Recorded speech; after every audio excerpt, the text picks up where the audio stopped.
Assalamualaikum warahmatullahi wabarakatuh. Pertama-tama perkenalkan kami dari kelompok penilaian remedial mata pelajaran kimia yang beranggotakan Restu Rusdi, Riko Muhammad Rizky, dan juga Fabia Evanzilan, di mana kami akan membahas dan juga menjelaskan tentang sejarah perkembangan teori asam basa. Dan saya pikir cukup untuk perkenalan singkat dari kami. Dan kita akan langsung saja menuju ke materi. Pertama-tama kita harus tahu dulu pengertian dari asam dan juga basa. Apa sih itu? Asam adalah zat di dalam air yang dapat terionisasi melepaskan ion hidrogen atau ion hidronium. Sementara basa adalah zat di dalam air yang dapat terionisasi melepaskan ion hidroksida. Dan apa sih yang akan kita bahas dalam video kami ini? Kita akan membahas tentang teori asam basa menurut para ahli.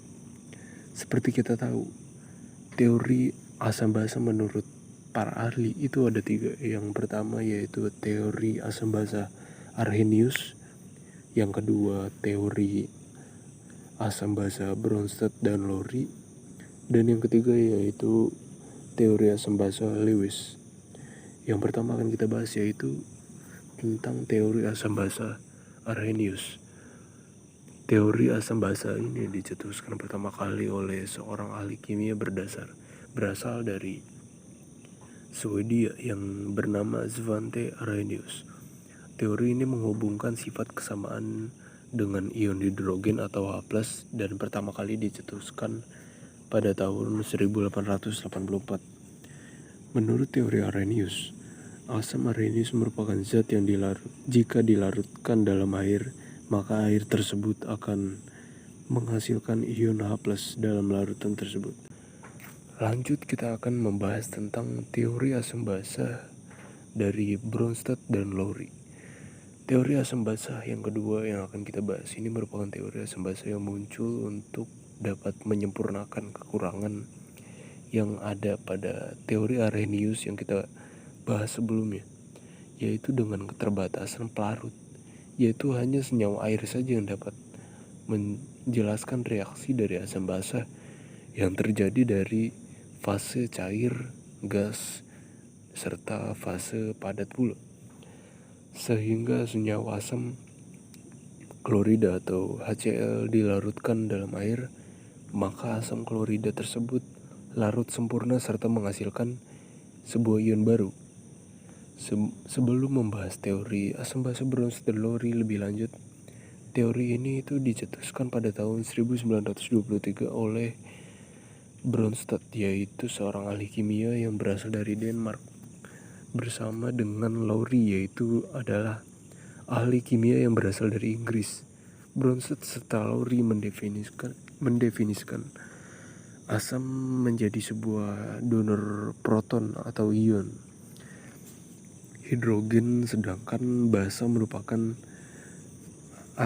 akseptor atau proton atau ion hidrogen. Menurut teori asam basa dari Bronsted dan juga Lowry, asam merupakan senyawa yang mampu memberikan proton H+ dan pada senyawa lain dan disebut sebagai donor proton. Sedangkan basa menurut teori ini merupakan senyawa yang menjadi penerima dari proton H+ dari senyawa lain yang disebut pula sebagai akseptor proton. Lalu kita akan lanjut membahas teori asam basa selanjutnya, yaitu teori asam basa Lewis. Dalam teori ini, teori asam basa Lewis, teori asam basa ini pertama kali dicetuskan pada tahun 1923 oleh Gilbert Newton Lewis, yaitu seorang ahli kimia yang berasal dari UC Berkeley, dengan mengusulkan teori alternatif agar mudah dalam menggambarkan senyawa asam dan juga basa. Teori asam basa Lewis ini memiliki pandangan bahwa asam dan basa merupakan senyawa yang memiliki struktur serta ikatan. Menurut pandangan Gilbert Neuston Lewis, asam merupakan suatu zat yang memiliki kecenderungan dalam menerima pasangan elektron yang berasal dari basa. Contoh dari beberapa asam Lewis adalah SO3, BF3 maupun AIF3. Sedangkan basa menurut Newton Lewis merupakan zat yang mampu memberikan pasangan pada elektron.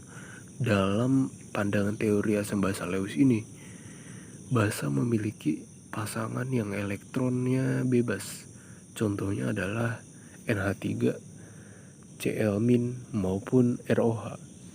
Lebih lanjut, Lewis berpandangan bahwa reaksi asam basa adalah reaksi dari serah terima pasangan elektron sehingga terbentuknya suatu ikatan kovalen koordinasi dari reaksi yang serah terima tersebut. Mungkin kurang lebih seperti itu. Mohon maaf atas kekurangan yang kami miliki, atas penjelasan singkat yang kami buat ini tentang sejarah perkembangan teori asam basa. Saya Restu Rusdi sebagai perwakilan dari rekan-rekan saya, anggota kelompok Riko Muhammad Rizky dan juga Fabio Evangelan, mengucapkan wassalamualaikum warahmatullahi wabarakatuh.